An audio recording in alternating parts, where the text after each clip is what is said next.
MIT में पढ़कर हम चलते हैं सक्सेस की ओर। MIT Group of Academic and Research Institutions, Aurangabad, Maharashtra, announces admission in engineering and management with 40 years in technical education, over 12,000 plus students, best placement cell in world-class companies, best infrastructure. Bead Bypass, Aurangabad. Call 0240-237-5375 or visit www.mit.asia.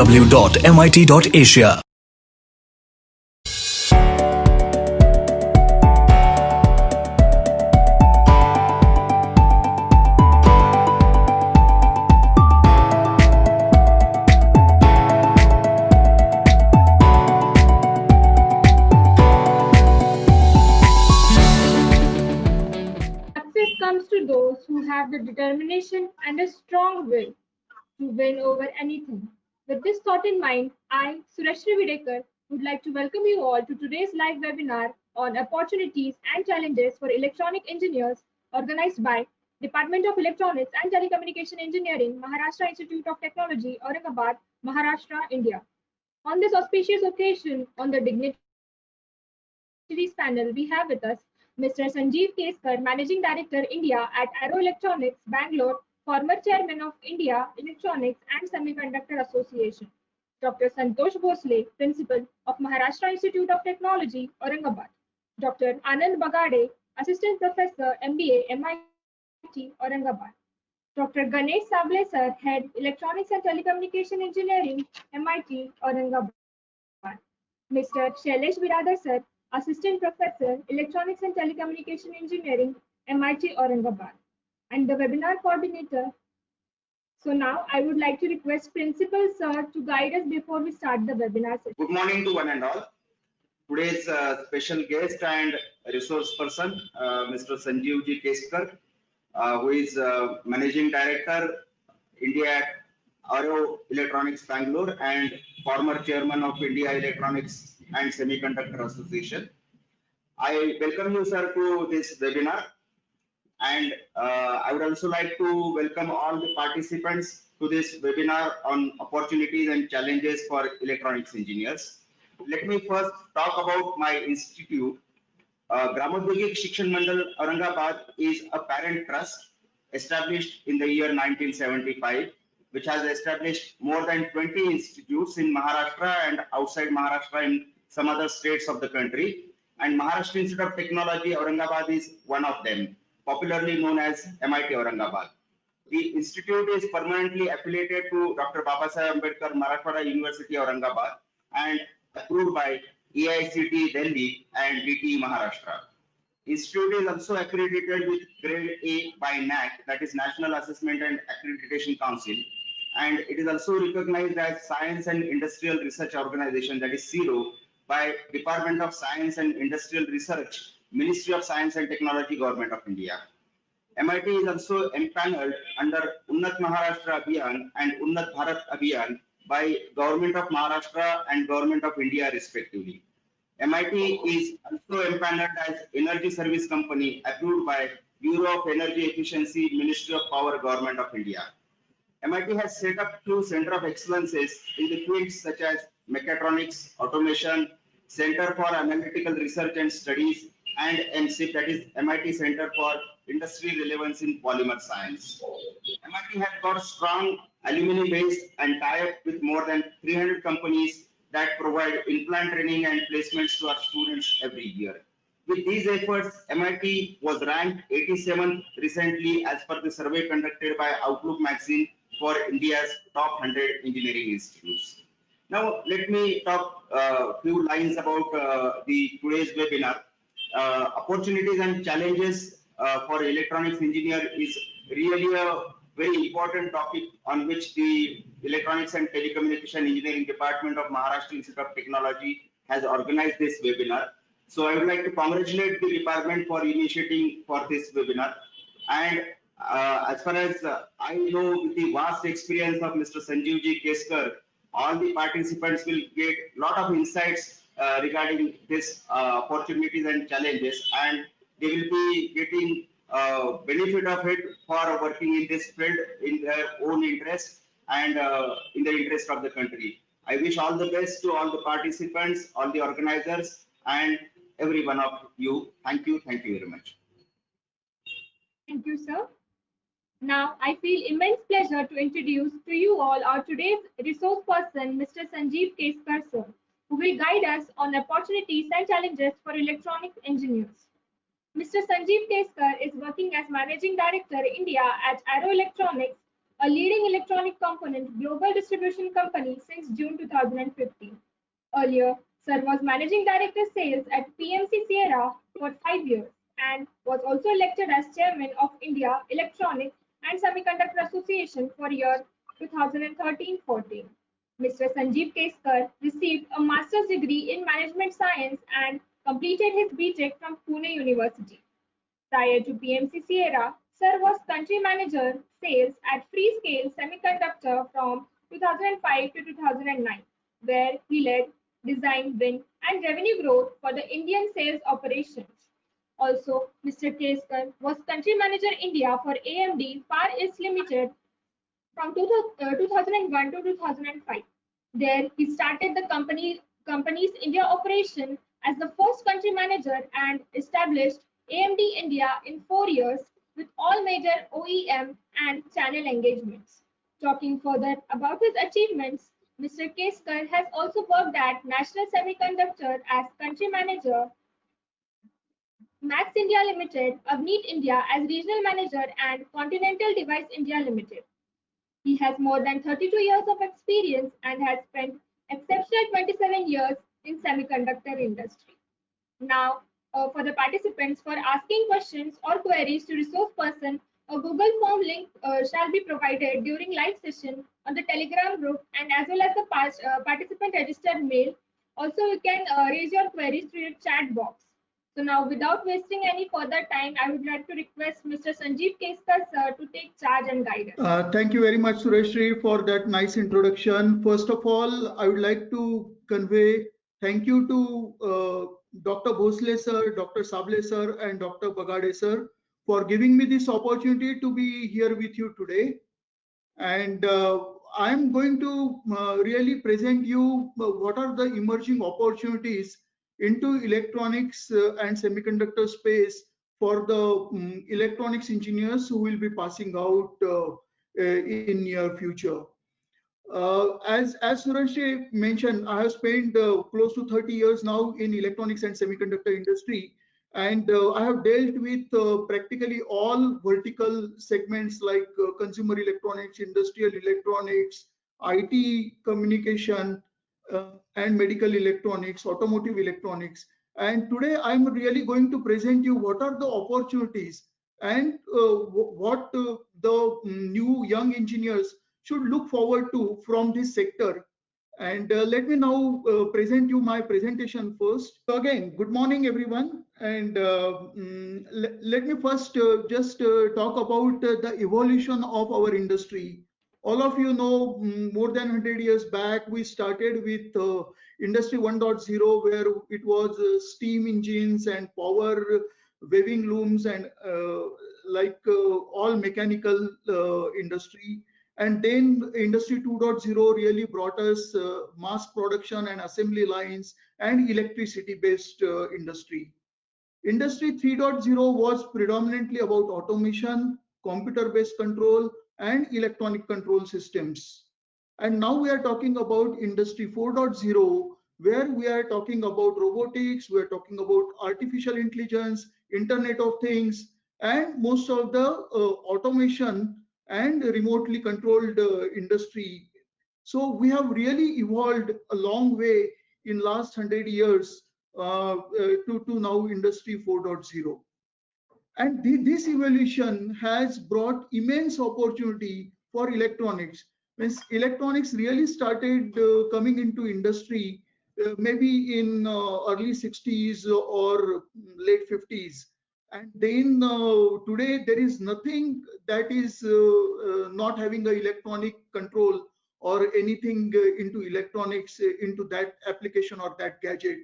Even all our home appliances has some or other electronic control in it, as well as most of the automobiles and most of the equipments, they do carry electronic controls today.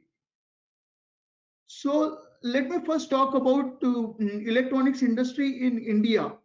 Uh, we have a huge potential for this industry. Uh, Currently, a year back, this industry was just 2019, 120 billion. In 2018, it was around $100 billion. But it is growing at more than 20% CAGR. And over next 8 to 10 years, we will see that electronic sector is contributing to almost $400 billion worth of industry in India market. Means imagine 20, 30 years back, we used to have predominantly only three disciplines: civil, electrical, and mechanical.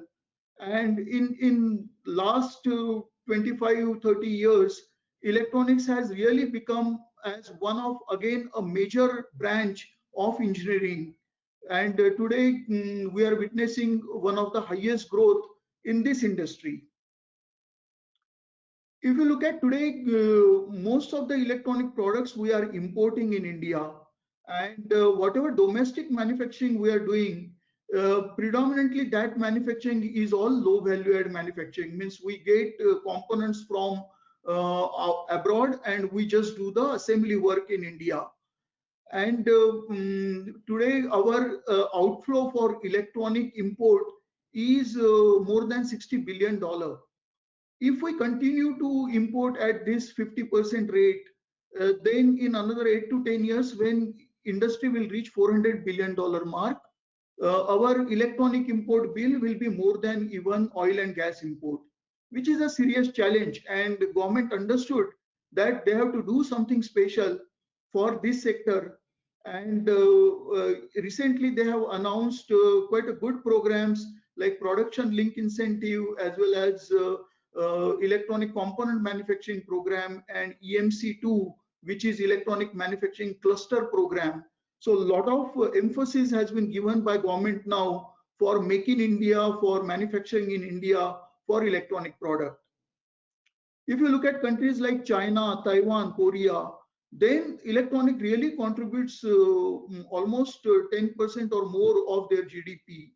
But today in India, it is less than 2%. So we really have a large potential and large opportunity to really drive business growth into this sector. Also, from the national security point of view, this sector is very, very important. You know, entire defense electronics or your smart grids or energy and power controls, your DWDM networks, we have to have a self-reliance in this area.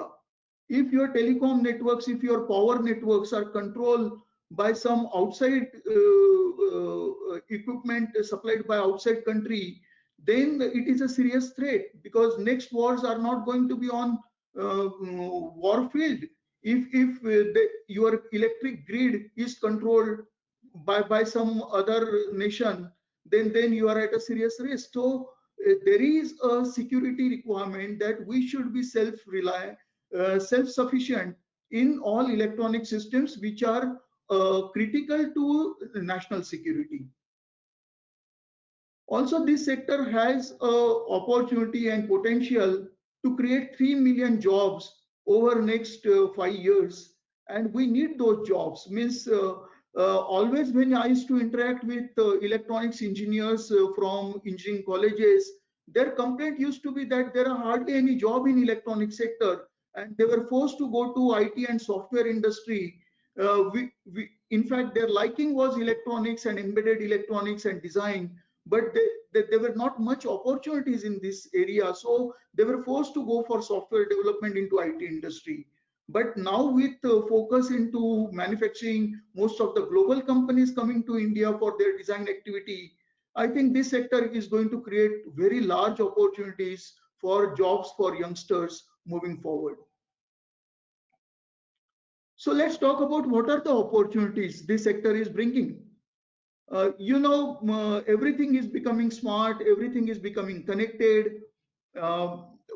People are talking about Wi-Fi connectivity, Bluetooth connectivity, GSM, GPRS connectivity, LoRa connectivity or ZigBee connectivity. there are sensors, there is a processing, and finally there is a connectivity to cloud. And government is also driving 100 smart city program. So all these initiatives of making smart agriculture, smart farming, smart parking, uh, smart consumer electronics, means your washing machines, your air conditioning, your refrigerator, water purifier, everything is going to be connected moving forward. And that is bringing a huge opportunity in electronic sector. Automotive electronics, most of you must be aware that we have migrated from Bharat Standard 4 to Bharat Standard 6, BS6 emission norms. And every two-wheeler which was till now running on a capacitor discharge ignition unit has to now migrate to electronic fuel injection unit. So there are large opportunities coming into automotive electronics. Also, the safety standards are driving more and more electronics into automotive segment, be it a car or be it a two-wheeler. Your features like AC control or infotainment or dashboard clusters, body electronics, these are another emerging large opportunities into automotive electronics. The next big revolution coming in India is about electric vehicle. You know, Mr. Nitin Gadkari has already announced that by 2030, all two-wheelers have to be electrical in India. So that is going to open up again a very large design as well as manufacturing opportunity for your motor control, for DC to DC chargers, plus the battery management system, the charging stations. So it is going to be a very big revolution we are going to witness over next 4 to 5 years in electric vehicle. Data centers are growing, so storage and optical modules and all the cloud-based infrastructure is going to have a huge demand. And at the same time, there will be huge demand for networking. Coming to industrial electronics, smart grid, smart energy meter, solar inverters, these are the key applications which are going to bring.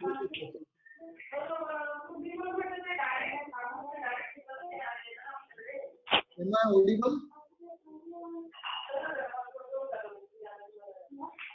Hello. Can you please mute? Yes, sir, you are audible.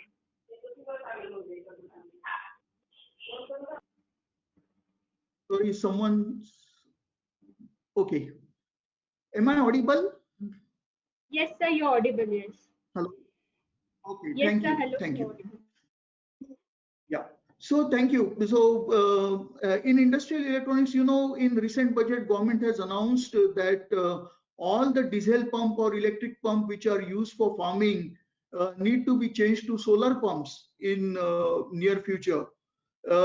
Most of the energy meters or utility meters, what we see at our home or industry, they are going to be smart meter with narrow band IoT connectivity or sub gigahertz 6-LoWPAN connectivity. So that is going to bring huge opportunity. Coming to telecommunication, 4G deployment has already happened. The government has driven a program called NOFN, National Optical Fiber Network Program, by which they are taking fiber to every panchayat, and all villages will be connected by GPON optical network connectivity. And this is a very big initiative by Government of India to connect entire rural India by fiber connectivity. Moving forward, 5G is going to bring a very large opportunity to the telecom sector for all the new engineers which will be coming into workforce now. So these are some of the large opportunities I thought I will share with you. Now let me talk about Internet of Things. IoT is a very unprecedented opportunity moving forward. What's happening that today we are living into two worlds. One is operational technology and another is information technology. And these two worlds are separate, means people who are into embedded hardware, embedded software, they really don't have much understanding about cloud or about World Wide Web or servers. Their domain is embedded electronics. Whereas if you look at people who are working in information technology domain, they really don't have much understanding about embedded software or embedded hardware or about microprocessors and controllers. So these two worlds are living till now separately. But now there is a need that every electronic gadget or every electronic application has to be connected with cloud and servers and web. So the large opportunity emerging, which is called Internet of Things. IoT is nothing but a conduit which connects operational technology with information technology. And this one application is really going to change the way we live moving forward.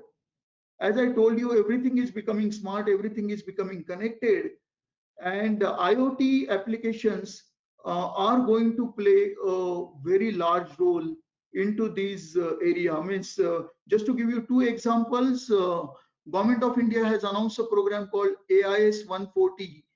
Under this program, all commercial vehicle, be it bus, truck, or taxi or auto, they have to have a tracker, GSM tracker into their vehicle. Now imagine currently there are 20 million commercial vehicles on the road, and we will require 2 crore trackers moving forward.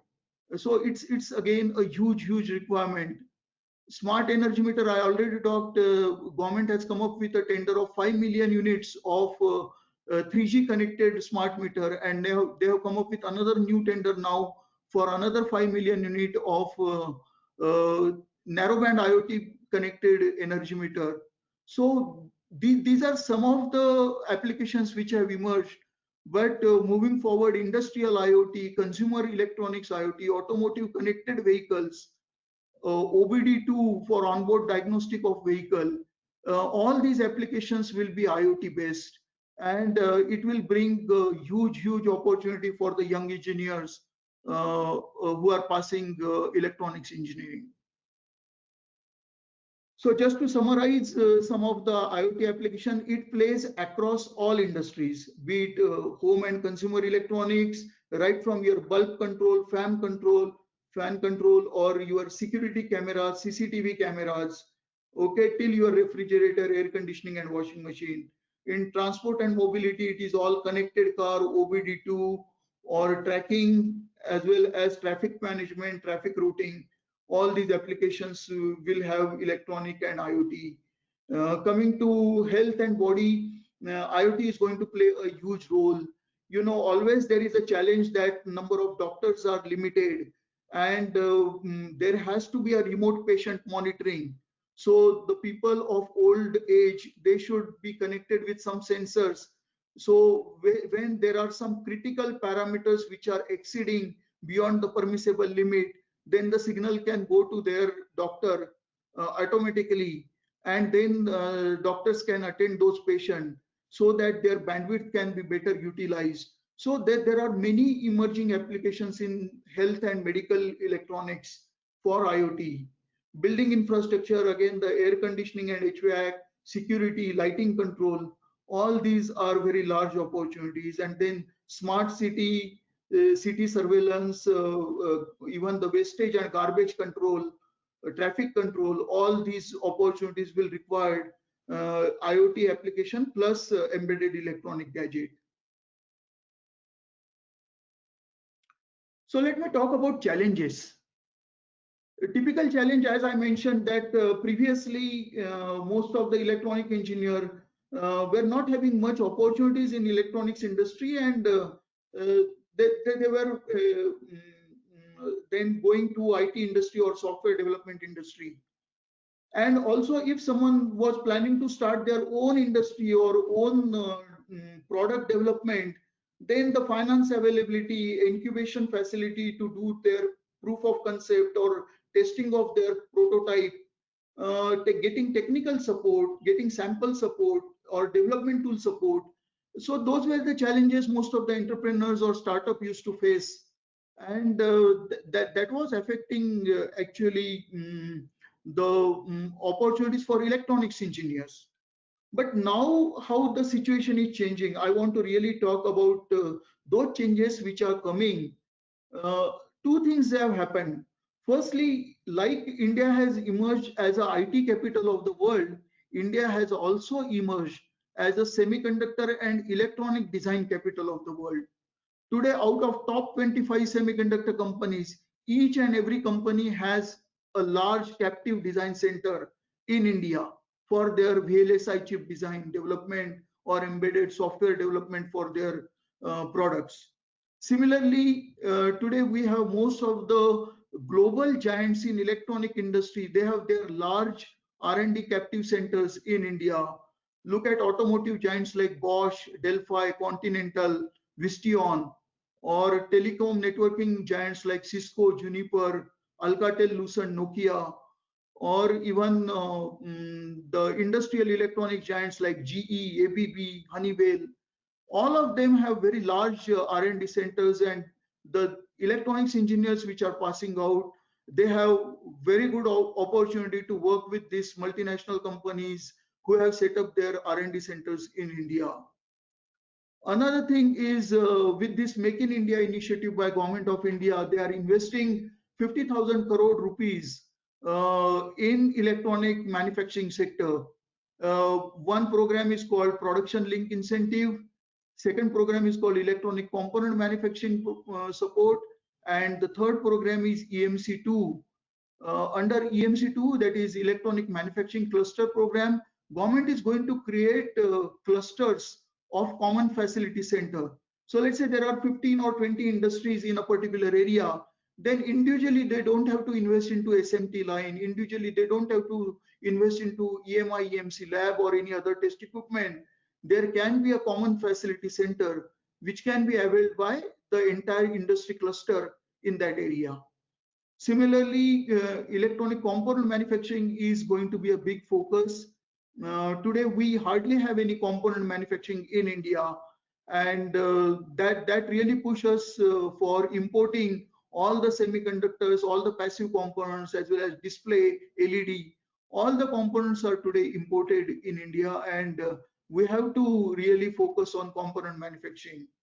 So with this investment coming to our sector, in manufacturing, there will be huge opportunity. There will be, I think today, almost all mobile phone manufacturers have come to India for manufacturing their phones, either through EMS companies like Flextronic, Foxconn, Jabil, or with their own manufacturing plants.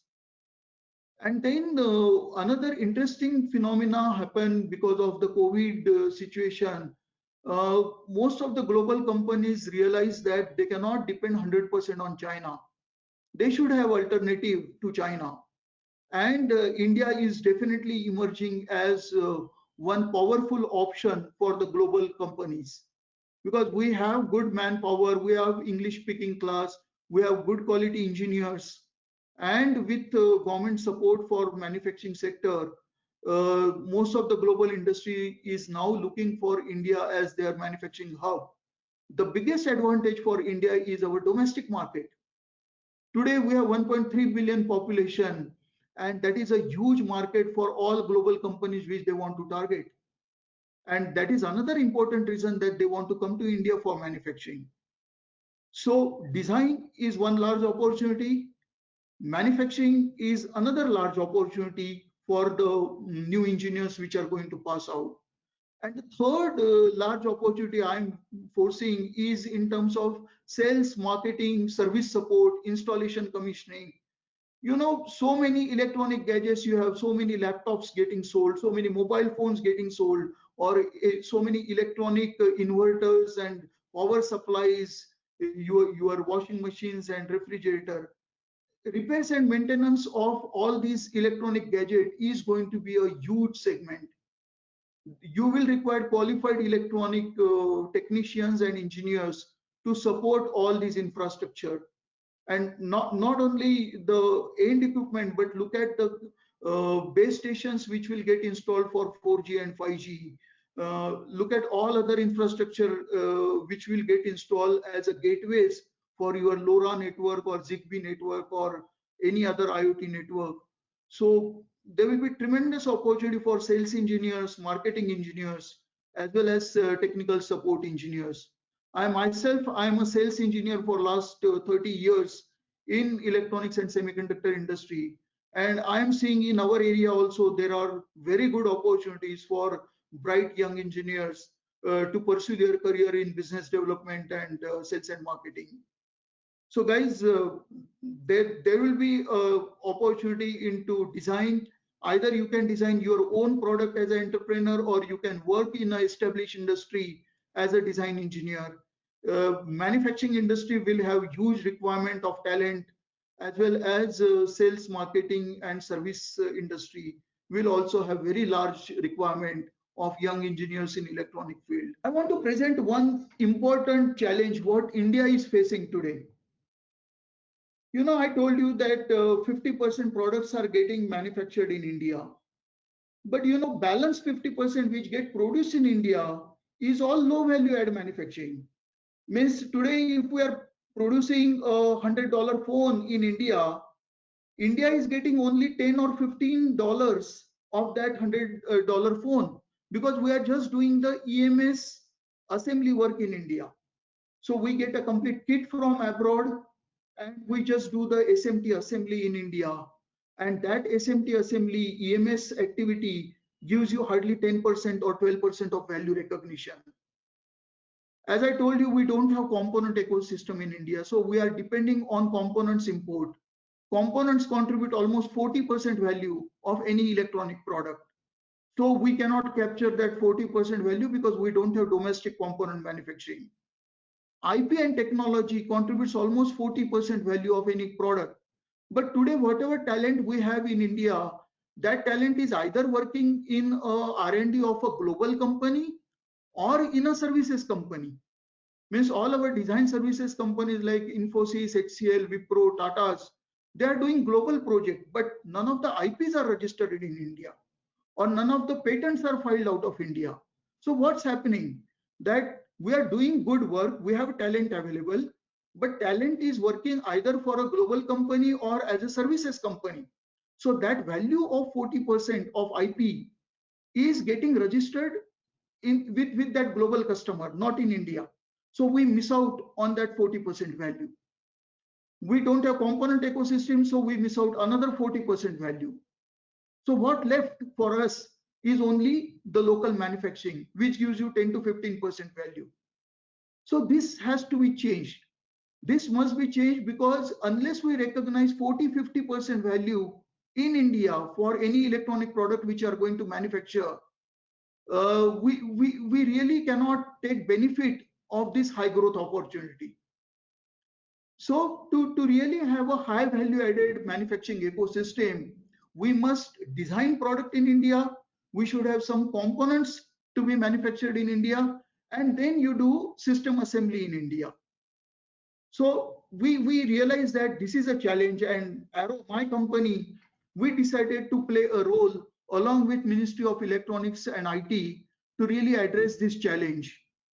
And along with the MIT and Software Technology Park of India, Arrow is setting up IoT Open Lab in Bangalore, and this lab is going to be operational by end of July this month. So this is going to be in Electronic City in Bangalore, and this incubation facility or this IoT Open Lab is going to address the challenges which all the startups and entrepreneurs face into IoT space. Today, we have more than 500 IoT startups working in Bangalore alone. Also, there are 200 product companies in Bangalore.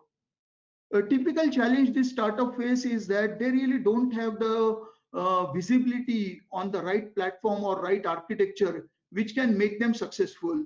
Means today, success rate of startups or entrepreneurs in India is hardly 15 to 20%.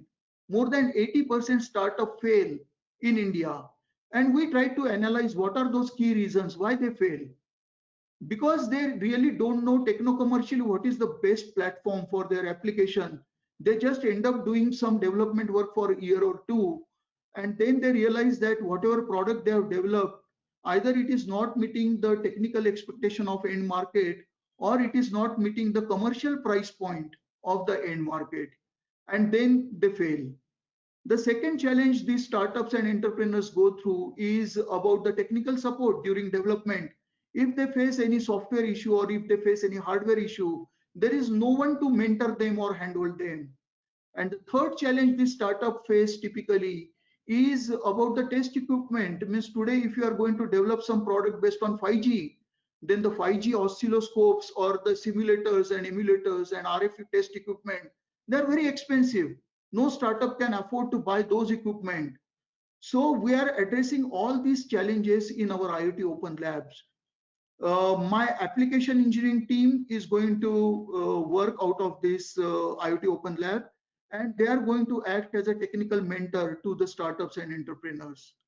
Arrow represents practically all technology companies. We are authorized distributors of Intel, Qualcomm, Texas Instruments, STMicro, Infineon, Microchip, you name it. I represent more than 100 companies as their global distributor in India. So my technical team knows for what application, which platform is the right architecture to work on. So we are going to do advocacy to suggest you the right platform on day one of your product innovation, so that when you develop a product, we will see that technically and commercially you are competitive, you are successful. So that's a big value Arrow is going to bring. Then my application engineers are going to do hand-holding and mentoring during your development. And the third thing, we are investing close to $1 million in this initiative to set up world-class test equipment laboratory, so that you can do testing right from sub-gigahertz up to 5 gigahertz. All application, you may be having Bluetooth-based application, Wi-Fi-based application, or GSM GPRS-based application. You will be able to do testing of all the products in this lab facility. So along with Ministry of Electronics and IT, Arrow Electronics has taken up this initiative, and I really wish after the success of this lab, IoT Open Lab, other cities will also come up with similar idea, and all major metros across India will create such infrastructure to really promote successful entrepreneurs and successful startup. Because as I mentioned in previous slide, your IP and technology is going to contribute 40% value of any electronic product. Then why can't we have next Samsung, next LG, next Nokia, next Google, next Facebook emerging from India? Why can't we have talent? That talent is working in global company or services company. Why that talent cannot be groomed and create local product companies, local design-led manufacturing companies that will give us a very high value-added manufacturing opportunity? And then in that $400 billion market, which will be there in another 8 to 10 years, India will really recognize $200 billion or $300 billion locally of this electronic industry. So this was my last slide, friends. Electronics is going to bring huge opportunity, and the engineers which are passing out in near future, they will have opportunity to work into electronic design, embedded software development, IoT application, artificial intelligence, or data centers and networking. You will have opportunities in automotive electronics, industrial electronics. You will have opportunities into electronics manufacturing segment, as well as an entrepreneur doing your own product innovation and your own product manufacturing. Sales service support will have another very large requirement of electronic engineers. So at this point, let me stop here on my presentation, and I'll be happy to take whatever questions you may have. Thank you very much. Yes, please. Good afternoon, sir. Kadambari Vilas Patil wants to ask question related to, sir, we are dependent on foreign patents technology. How can we get technology at cheap rate? Yes, so I addressed that question already in my presentation. We have to have local product innovation. We have to have local product companies, so that patents can be filed out of India, IPs can be registered out of India, and that will help us to really reduce overall cost of the product also.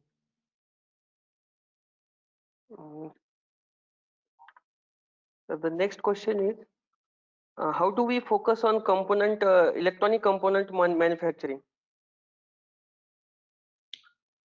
Okay, this is interesting question. You know, every time we talk about electronic component manufacturing, even government as well as most of the technocrats, they start talking about, oh, set up of electronic semiconductor wafer fab in India.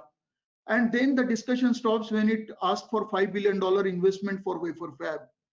My point here and my suggestion here is that let's focus on understanding which are the low investment components which can be produced in India. Means today, if I'm saying 40% value is contributed by electronic component, then semiconductor is just 20 to 25%. But then good quality capacitors, passive components, inductors, transformers, PCB itself contributes 5% of the value of component. Then you have display, LCD display, TFT display, you have LEDs, then connectors, okay? All other components contributes almost 15% value of those component contribution of 40%. Now your capacitor manufacturing or LCD display manufacturing doesn't call for $5 billion investment. All these products can be produced with less than $1 billion investment. And if you want to focus on semiconductor, focus on something like silicon carbide or gallium nitrate. Again, focus on MOSFET manufacturing or discrete semiconductor manufacturing or LED manufacturing. That will cost again less than $1 billion. So my advice is component manufacturing has to be done in a phased manner, looking at the value addition. So what investment will give you what percentage of my local value content? So if $1 billion investment into display fab or LED fab is going to give me 4 to 5% value addition, then let's first start with that manufacturing. So that is, we have to really go in a very systematic way. And even private industries should see big opportunity into component manufacturing. Sir, the next question is from Senthil Kumar. Any IoT newsletter from Indian government which we can subscribe to understand the latest developments? Any IoT what? IoT newsletters. Newsletter. Okay, I haven't seen IoT newsletter as such, but if you look at the electronic publications like Electronic For You, Electronic Maker, almost every edition of these publication carries a lot of information on emerging IoT application, about the technology trends, and about the new emerging segment. So I will encourage, even online, there is tons of information available on the emerging IoT applications. Sir, the next question is, will India be a new emerging country for manufacturing as well as service industry concerned to electronics? I think it's in progress. Means 3 years back, our import dependency was 65%. Now it has come down to 50%. I really wish over next 5 years, we have a domestic manufacturing of almost 75% and our import dependency go down to 25%. So it's a work in progress, I will say. And with this production link incentive program and EMC2 program, we will see the localization getting accelerated. Sir, the next question is from Navin Dubey. What are the opportunities in product design? Product design is across all sectors. Means as I mentioned initially, you have automotive electronics, you have consumer electronics, industrial electronics, medical electronics, telecommunication, networking. Every area has design opportunities. In electronics field, that is the beauty that every 3 years or 4 years, we see the product, existing product getting obsolete and something innovative, something with very lot of new advanced feature is coming in 3 to 4 years. So this industry has a very short product life cycle, and that really gives a very large opportunity for designers to come up with some innovative and creative new product ideas. Sir, the next question. Kindly guide us on e-waste management related to electronic goods and product. Will there be an opportunity for upcoming engineers? If yes, then please tell us. I think we have seen that still India is a very diverse country. Means we have, if you look at even the population, almost 50% population is below poverty line.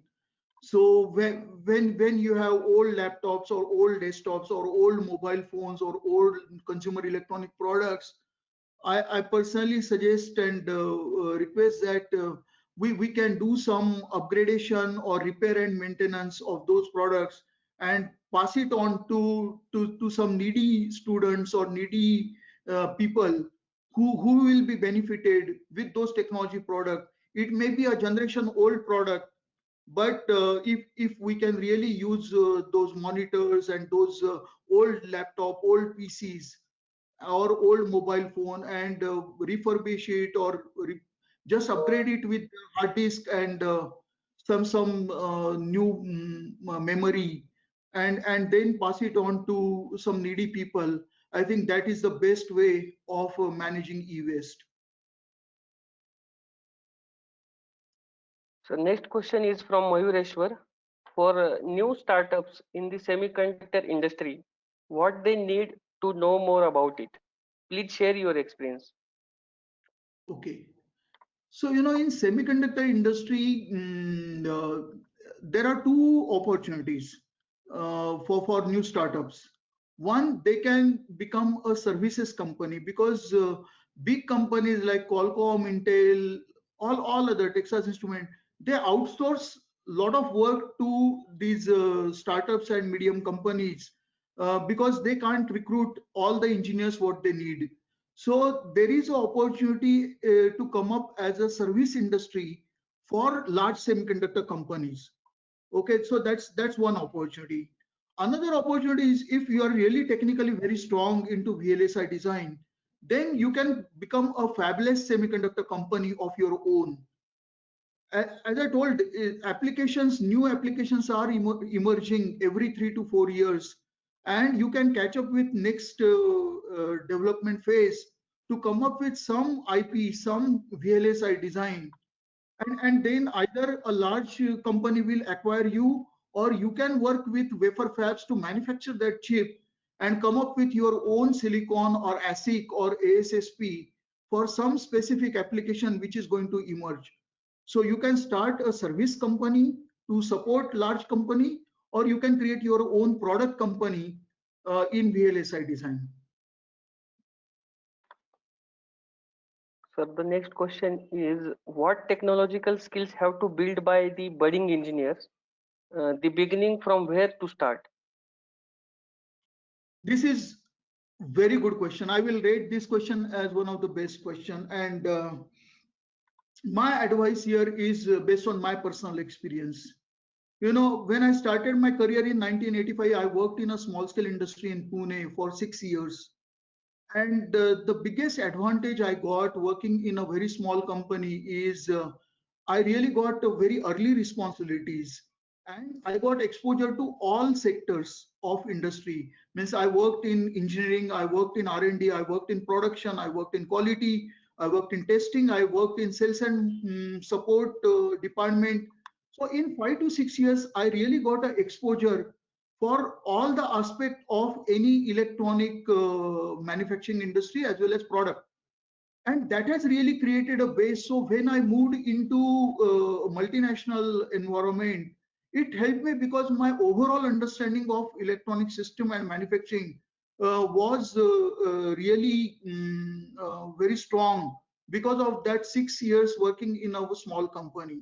What happens when you join a very large company in the beginning, then you may get a much better salary, but then you are a small part of a very big program. So the amount of exposure you get for the overall system architecture is limited because you are doing something very niche, very small into a very big program. and that really limits your learning, your understanding. So my advice will be to really look for a opportunity into a medium or large industry where you will get much better exposure, and that experience what you will gain, overall experience what you will gain at the initial phase, that will help you in two way. One, it will make your fundamentals very strong. Secondly, when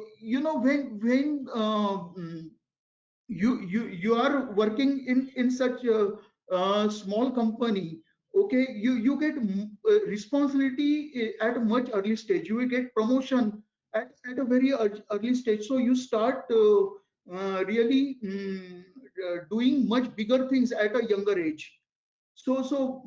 This will be my advice. But otherwise, if you are getting opportunity in a good multinational or a very large company, that is also good, because your priority is to get secure a best possible job.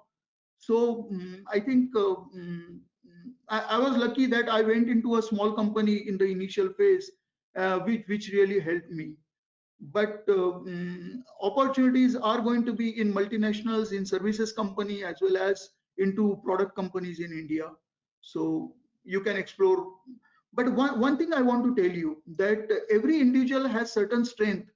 Either he can be good in design, he can be good in manufacturing, or he can be good in presentation. So he can explore sales and marketing type of jobs. And to identify your strength, in an early stage, it's better to work in a small and medium industry, because with different exposure, you come to know that what is your strength, what you enjoy the most, what is your passion. And then if you choose that field as your long-term career, because in that first 5 years of my small scale industry, I realized that I'm really good into a sales and marketing role. I enjoy that most. And then for last 30 years, I'm working in sales and marketing. And I was enjoying my day-to-day work, because it was my liking, it was my passion. And if you work in the area of your passion, it makes you successful.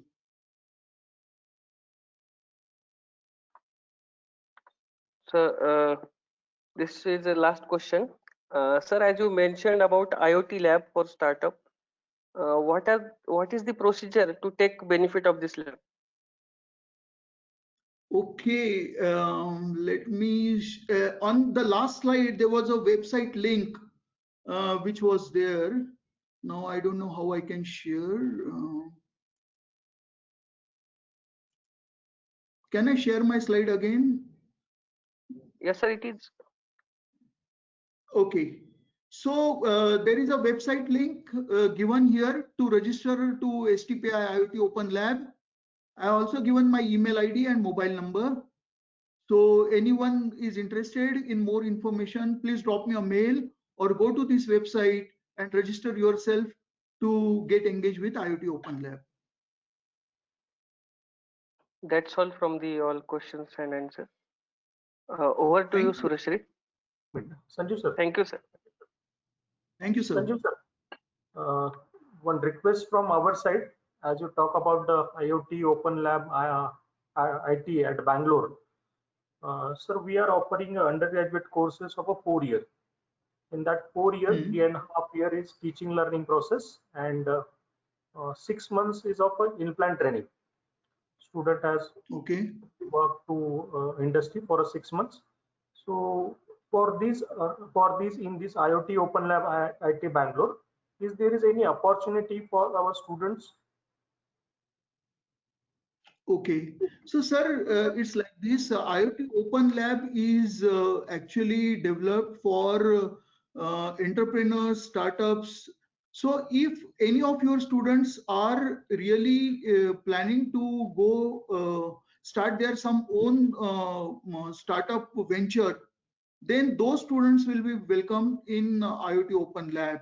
In Bangalore, we have tied up with two local universities, PECIT and RV College of Engineering.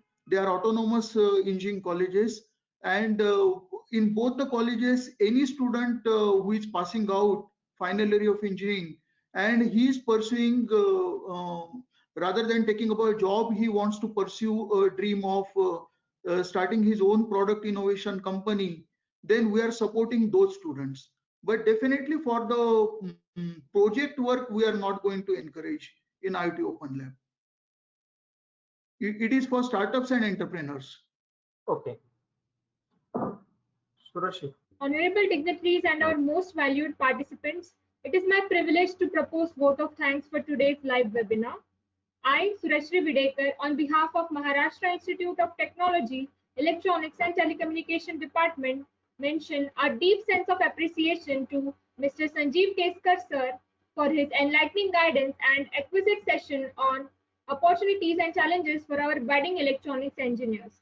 And I wish to express my gratitude towards Management MIT, Dr. Santosh Bhosle sir, Dr. Anand Bagade sir, for their forever encouragement to the students for academics and education. I also extend my thanks to Dr. Ganesh Sable sir for his perfect logistic support and guidance. I also would like to thank Mr. Shailesh Biradar sir for his being the technical pillar for this live webinar. Last but not the least, a very big thank you to all the enthusiastic and active participants and to all who directly or indirectly helped us to make this webinar a grand success. Now, for guidelines for e-certificate, a link of feedback form will be sent on registered mail. All the participants, it's a request to all to kindly fill your accurate mail ID, full name, starting with prefix like Mr., Miss, Doctor, etc. After successful submission of feedback form, e-certificate will be sent on your respected mail ID. Now, with the permission of our dignitaries, I would like to conclude today's webinar. Thank you. Stay home, stay safe, and have a nice day ahead. Thank you, everyone. Thank you, Sanjeev. Thank you, Anand. Thank you, sir. Thank you very much. Thank you, Sanju sir. Thank you, Sable sahib. Bye-bye. Bye-bye.